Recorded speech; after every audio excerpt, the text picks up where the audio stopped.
Good afternoon. This is OGTV News on the Hour. I am Olayinka Sodunke.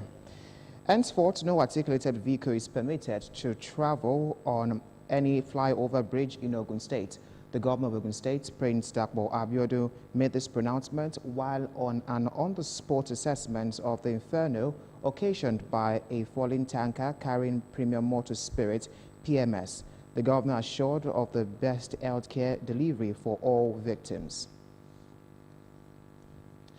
President Muhammadu Buhari on Tuesday met behind closed doors with President Patrice Talon of Benin Republic at the State House, Abuja.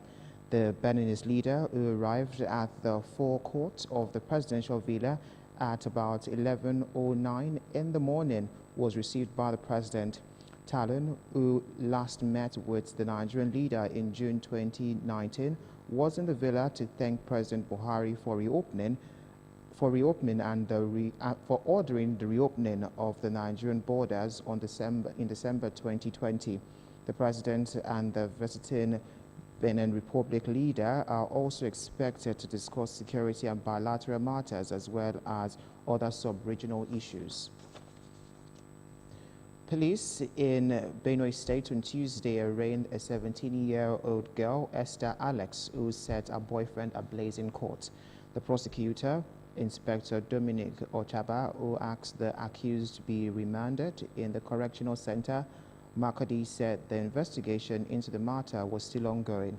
Counsel to the accused, S.O. Obepa, did not object to the prosecutor's prayer but drew the attention of the court to the first information report titled Mischief by Fire and Culpable Homicide. The case was adjourned till March the 5th, 2021. The National Identity Management Commission says Nigerians who have not registered and obtained their national identity numbers should be ready to face the consequences.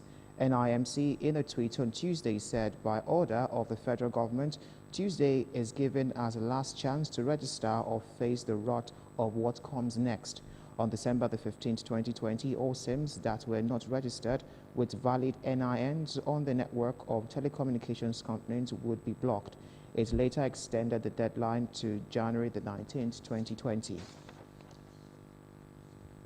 Uganda's government accused the United States of trying to subvert last week's presidential elections after the U.S. ambassador attempted to visit opposition leader Bobi Wine, who has been under house arrest.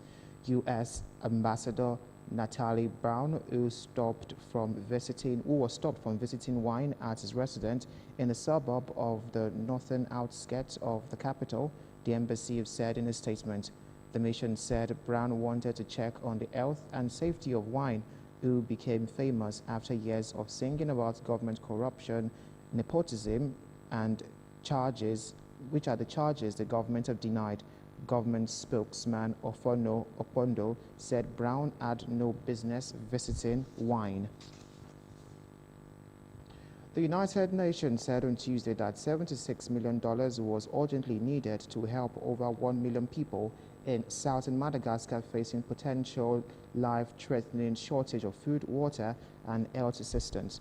The UN humanitarian agency, OCHA, issued its fresh appeal after the impoverished island country in Eastern Africa saw its agricultural season ruined by the worst drought in a decade.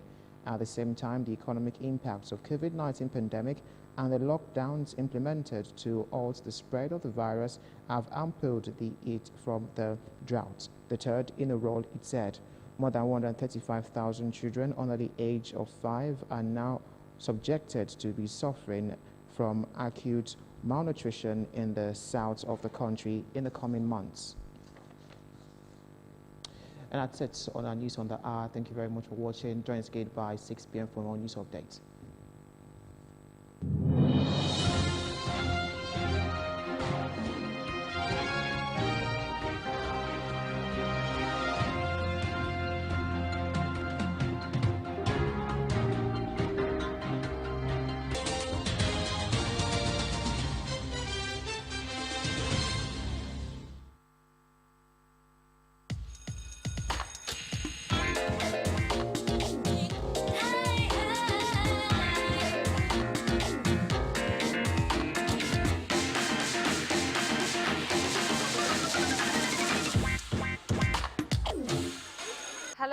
welcome to another episode of Learning English. I am Thekla Uzozie. On today's episode, we are going to be discussing sentences and their types, and this classification is according to meaning. At the end of this lesson, you would have learned what a sentence is, the types of sentences, and, of course, examples that follow them. Now, let's move right into the lesson. What is a sentence? A sentence is a group of words that express a complete thought. A sentence contains a subject and predicate. It conveys a meaning, and it can ask questions, it can exclaim or command.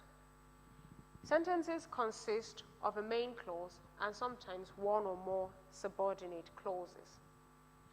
A sentence can either end with a full stop, a question mark, or an exclamation mark. So there are three punctuation marks that can end sentences in the English language, and they are the full stop, the question mark, and the exclamation mark.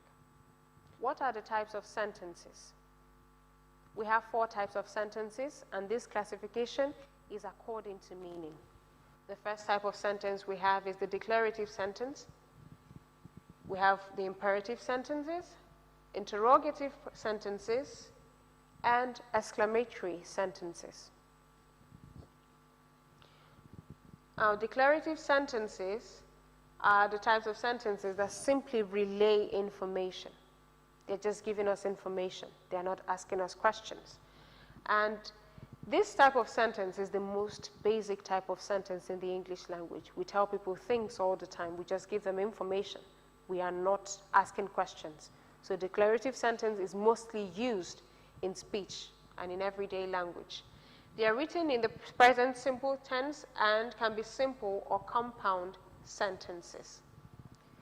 We have simple declarative sentences, and they can be simple or compound sentences. So we have simple declarative sentences and compound declarative sentences as types of declarative sentences. So simple declarative sentences are declarative sentences that contain a subject and a predicate. It's just a very simple sentence, as the name goes. Let's look at some examples. The boy walked home. The love honey.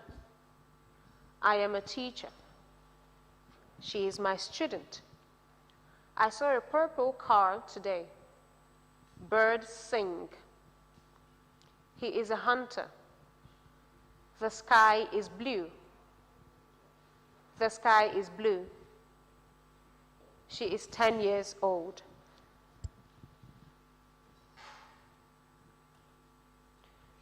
He is a boy. He loves ice cream. The car is white. Ice is cold. I love dogs. I love dogs. Her cat is black. She loves exercising. So all of these sentences are simple sentences, and they contain just a subject and a predicate, and they are simple declarative sentences. Now, compound declarative sentences is the types of sentences that join 2 related phrases together. So they are declarative sentences. They're still giving us information, but they join 2 related phrases together. The phrases are joined by a comma and a conjunction, such as and, yet, or but. The phrases can also be joined by a semicolon, with or without a transition word, such as however, besides, or therefore. So compound declarative sentences can be joined. The phrases in the compound declarative sentence can be joined by conjunctions such as and, yet, and but, or by a semicolon. Now let's look at some examples. He wanted to play football, but she wanted to play basketball. Now you see the conjunction but, and it is set off, the first clause is set off by a comma. He wanted to play football. David loves to eat, yet he hates cooking. The conjunction here is yet. She plays the drum and he sings along. She had to get to school early. She quickly packed her bag. So you see that this sentence, this compound declarative sentence, has been separated, has been joined by a semicolon, and there is no transition word in this context. The house has new windows. However, the roof still leaks. This sentence has been joined by a semicolon, but this time you have a transition word, however. It hadn't rained for days. The ground was very dry. This sentence has been joined by a semicolon, but this time there is no, there is no transition word. Imperative sentences. Imperative sentences are the second types of sentences, according to the classification when it comes to meaning. So these are sentences that tell someone to do something. They're imperative, so they're telling you to do something. They can be in form of a friendly advice, basic instructions, or more forceful commands. These sentences usually end with full stops, but in the case of forceful commands, when you're trying to convey emotions, they can end with an exclamation mark. For instance, close the door. Come tomorrow. Please shut the door to keep the bugs out. Please shut the door to keep out the bugs. Turn left at the junction. Stop bothering me. You see, in this case, the sentence ends with an exclamation point because we're trying to convey emotions.